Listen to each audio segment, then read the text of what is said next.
Dans cette vidéo, on va plonger dans une partie importante de la chaîne RAG, ou Génération augmentée par récupération, le modèle d'embedding, ou le modèle de vecteur contextuel en français. Toutes les données que vous avez sont transformées en vecteurs contextuels, qu'on utilise ensuite pour récupérer des informations. Il est donc crucial de bien comprendre les vecteurs de modèles contextuels. Voyons ensemble cette partie essentielle de la chaîne et comment les ajuster ou les fine-tuner et pourquoi c'est important. Avant de continuer, j'assume ici que vous avez de bonnes bases sur le RAG, sinon j'ai la vidéo parfaite pour vous. Alors, qu'est-ce qu'un modèle de vecteur contextuel exactement? Dans le RAG, notre première étape consiste à convertir tous les documents ou textes en représentation numérique. Ce processus s'appelle la création de vecteurs contextuels. Un modèle de vecteur contextuel prend les données non structurées et les convertit en cette représentation numérique. L'avantage des vecteurs contextuels, c'est qu'ils nous donnent des représentations de longueur fixe pour nos mots, peu importe combien de mots différents il y a dans un texte. Et voici le point clé. Quand le modèle convertit le texte, il garde les significations similaires proches les unes des autres.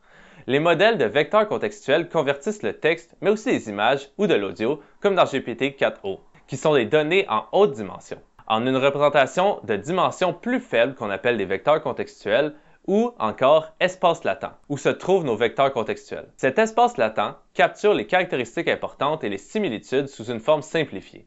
Par exemple, un modèle de vecteur contextuel pourrait prendre un document de 2000 mots et les représenter dans un espace de 300 dimensions, c'est-à-dire simplement 300 chiffres dans une liste, beaucoup plus petit que l'espace d'origine, tout en conservant les relations significatives entre les mots s'il est bien entraîné. Les modèles de vecteurs contextuels sont utiles parce qu'ils comprennent les relations entre les mots au lieu de se concentrer uniquement sur chaque mot de façon isolée. Ça les rend essentiels pour des moteurs de recherche de texte ou d'images, des systèmes de détection de fraude et bien d'autres applications. Si vous avez regardé d'autres de mes vidéos, vous pourriez sûrement déjà vous demander, ça ressemble un peu à ce que font les bases de données vectorielles. Alors, quelle est la différence? Une base de données vectorielle sert à stocker et récupérer ces vecteurs contextuels de manière efficace.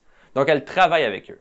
Une fois que notre modèle de vecteur contextuel a fait son travail en convertissant le texte en vecteur contextuel, la base de données vectorielle intervient. Elle organise et indexe des vecteurs contextuels de sorte que, lorsque nous faisons une nouvelle requête, nous réutilisons notre modèle de vecteur contextuel pour encoder la requête. Puis, nous utilisons notre base de données pour trouver rapidement et renvoyer les informations les plus pertinentes. En résumé, le modèle de vecteur contextuel crée les représentations numériques et la base de données vectorielle les stocke et les récupère en se basant sur leur similarité contextuelle, simplement en comparant les nombres entre eux.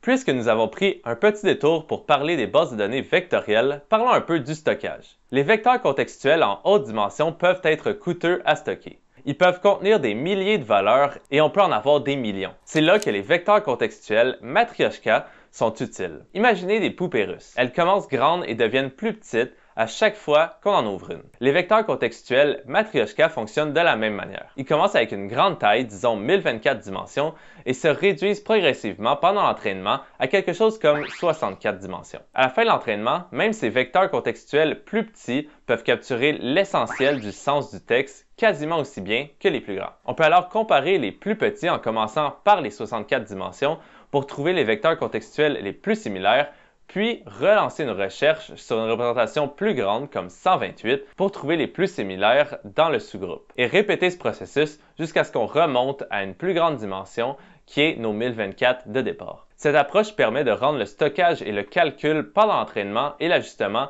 bien plus efficace sans perte de qualité. Revenons à nos modèles de vecteurs contextuels. On a vu ce que sont les modèles de vecteurs contextuels, comment ils fonctionnent, comment ils sont utilisés et comment nous stockons les vecteurs contextuels finaux qu'ils produisent. Maintenant, parlons de leur ajustement, ou bien le fine-tuning. Bien que les modèles de vecteurs contextuels généraux soient excellents, ils peuvent ne pas être parfaits pour des tâches spécifiques dès leur sortie de la boîte. Imaginez que vous avez un modèle de vecteur contextuel entraîné sur une grande variété de textes. Si vous voulez qu'il soit performant sur une tâche spécifique, comme comprendre l'étiquette support de vos clients de votre entreprise, vous devez peut-être l'ajuster. L'ajustement permet d'adapter le modèle pour mieux capturer les nuances et spécificités de votre tâche. Par exemple, un chatbot ajusté sur vos tickets de support client comprendra mieux les problèmes typiques de vos clients et pourra répondre plus efficacement.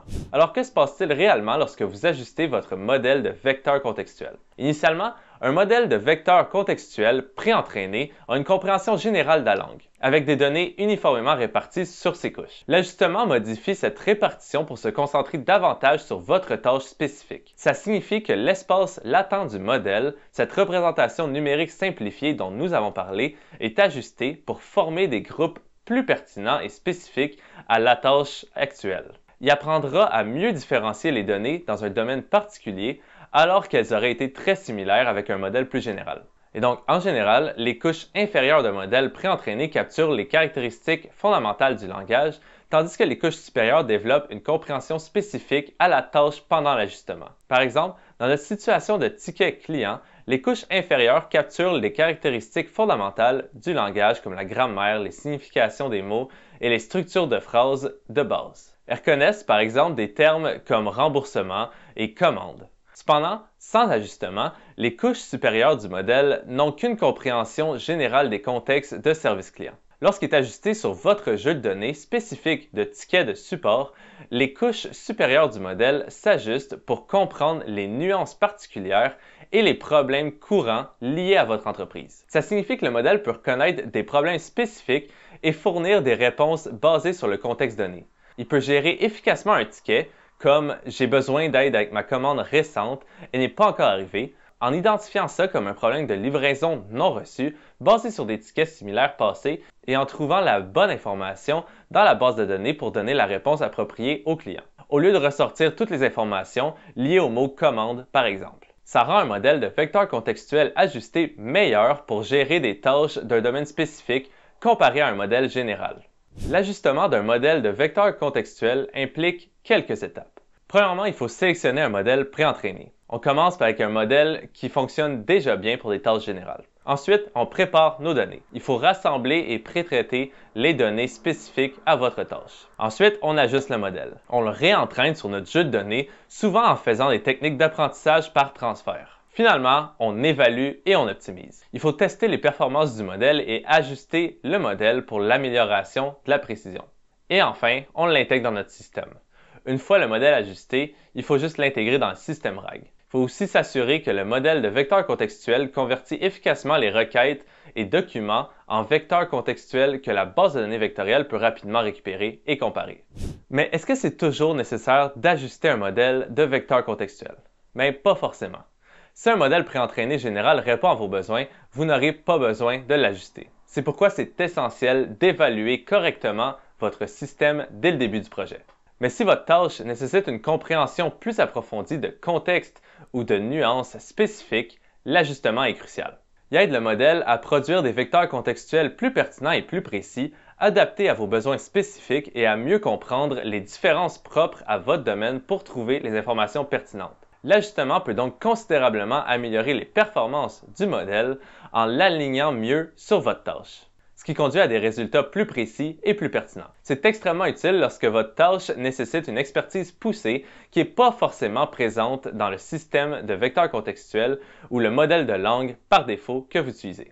Si cette vidéo vous a plu, je vous invite à consulter notre récent livre ou notre cours qui couvre les techniques avancées de RAG et bien plus encore pour produire un système basé sur les LLM. Les liens sont dans la description ci-dessous. Merci d'avoir regardé et on se retrouve dans la prochaine vidéo.